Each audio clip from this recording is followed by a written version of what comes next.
درود رفقا، امروز قراره یه خوراک تابستونی فوق‌العاده خوشمزه درست کنیم که خیلی سریع و راحت درست میشه و همین که طعمش محشره و مطمئنم تو لیست غذای مورد علاقتون قرار میگیره. پس اگر دنبال یه غذای متفاوت لذیذ هستین این ویدیو مختص شماست. بریم که با هم دیگه درستش کنیم.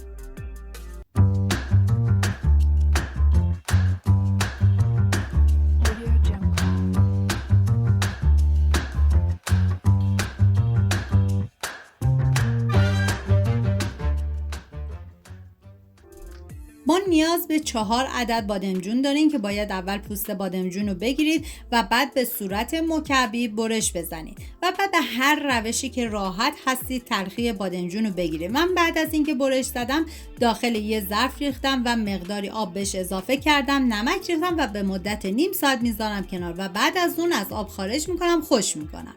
نیاز به 300 گرم گوشت چرخ کرده داریم و 1 عدد پیاز بزرگ رو باید با دنده درشت رنده کنید و بعد آب پیاز رو بگیرید و به گوشت چرخ کرده اضافه کنید. ما نیاز به 3 قاشق غذاخوری آرد نخود داریم و ادویه هم شامل نمک، زردچوبه، پودر تخم گشنیز و فلفل سیاه هستش. حالا همه مواد رو ورز میدم و به مدت نیم ساعت میذارم داخل یخچال. ما برای سس این غذا نیاز به 5 عدد گوجه فرنگی داریم که باید حتما کبابیش کنید و بعد از اینکه گوجه فرنگی کبابی شد من به مدت نیم ساعت میذارم داخل ظرف دربدار و 3 عدد پیاز رو به صورت نگینی کاملا ریز میکنم و حتی شما میتونید پیاز رو با دنده درشت رنده بکنید که این دیگه کاملا سلیقه‌ایه. حالا داخل تاب من مقداری کره ریختم و بعد از اینکه داغ شد پیازهایی که ریز کرده بودم و بهش اضافه میکنم. هم میزنم و میذارم تا پیاز کاملا سرخ بشه.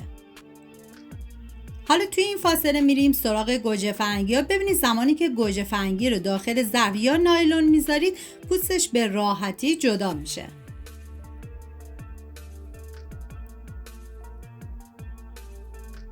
و حالا باید گوجه فرنگی رو کاملا پوره کنی که به هر روشی راحت هستید این کار رو انجام بدی که من با استفاده از بلندر کاملا پورهشون میکنم. و اینکه من اندازه های دقیق تک تک مواد رو داخل دیسکریپشن نوشتم. و میریم سراغ پیاز که کاملا سرخ شده و ادویه ها که شامل نمک، زردچوبه، پودر تخم گشنیز و فلفل سیاه است بهش اضافه میکنم و هم میزنم و میذارم ادویه ها تف بخورن و عطر ادویه ها آزاد بشه.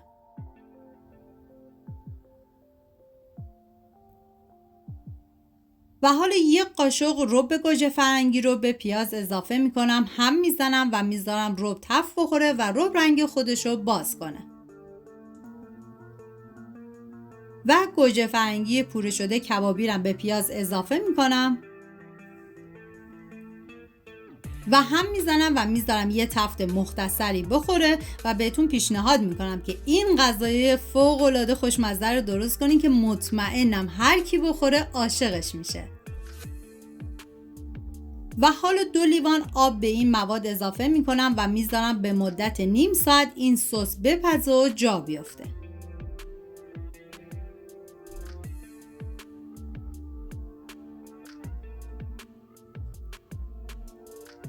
حالا توی این فاصله من گوشت رو از یخچال خارج کردم و باید طبق تصویر گوشت رو قلقلی کنید.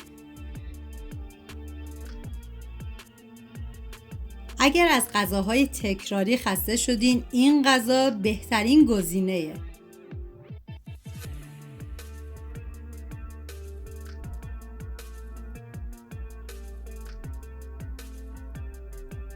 و حالا ما نیاز به 1 عدد فلفل دلمه‌ای داریم که من از فلفل دلمه‌ای سبز استفاده کردم و به صورت نگینی درشت کاملا ریزش میکنم.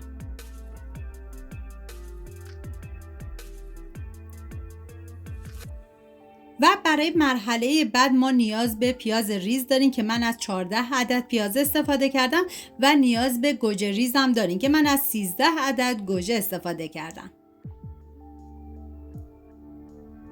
داخل تاب مقداری روغن کنجد میریزم و بعد از اینکه داغ شد بادمجونا رو بهش اضافه میکنم و میذارم تا کاملا سرخ بشه. واقعا جای تک تک شما دوستان عزیز خالیه.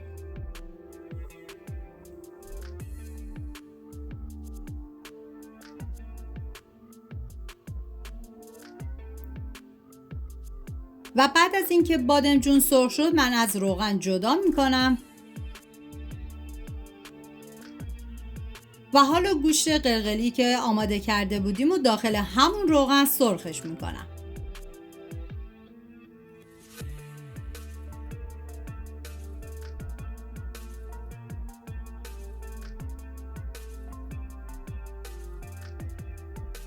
و بعد از اینکه سرخ شد از روغن جدا میکنم.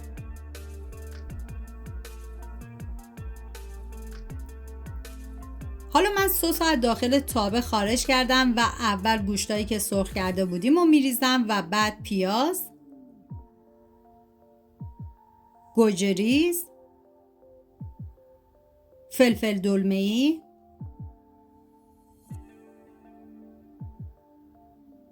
و بادمجونای سرخ شده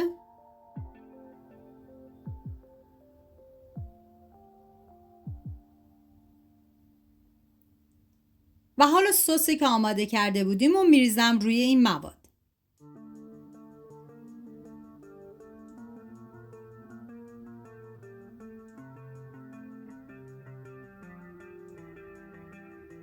و به اندازه 2 لیوان آبم بهش اضافه میکنم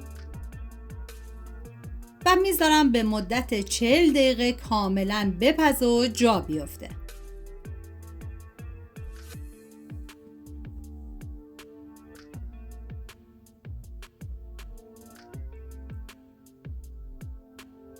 ببینید برای ترشی این غذا شما از هر نوع ترشی میتونید استفاده کنید که من از آلوچه استفاده کردم، ولی اگر از آب لیمو استفاده نکنید خیلی بهتره. حالا من آلوچه رو بهش اضافه میکنم و میذارم تا این غذا کاملا جا بیفته.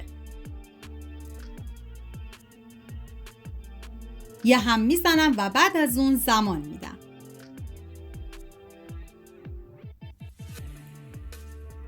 اگر از این خوراک خوشمزه لذت بردین حتما لایک یادتون نره و برام کامنت بذارین که نظرتون چیه.